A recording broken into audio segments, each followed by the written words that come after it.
মা বাপদের যা বললাম, ছেলেদেরকে সম্পদের মতো জানতে হবে, তাদের লেখাপড়ার গ্যারান্টি মা বাপেরা। কিন্তু স্কুলের শিক্ষকদের কি দায়িত্ব? স্কুলের শিক্ষকরা কি শুধু বকাবকি করবে, মারামারি করবে? না, এই ছেলে মেয়েরা স্কুলের শিক্ষক আছে। আপনার স্কুলে 34 জন শিক্ষক আছে, ছাত্র কতজন আছে? 1300। 34 জনকে 1300 করে ভাগ করেন, কতজন পড়ে দেখেন, কতজন পড়বে? এই গ্রুপ ব্লক করেন, এতজনকে নিয়ে 34টা ব্লক করেন, কতটা পড়ে দেখেন? 40 থেকে 50 জন পড়বে।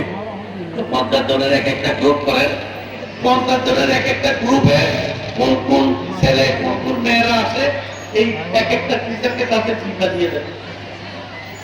24 ঘন্টা তাদের খবর থাকবে, টেলিফোন সহ মা বাপ এবং ছাত্রীদের সাথে। টিচারদের কষ্ট করতে হবে। টিচাররা যদি কষ্ট না করে, টিচাররা যদি এই ছেলে মেয়েদের বাপের ভূমিকা না নেয়, শুধু ক্লাসে লেখাপড়া করলে হবে না।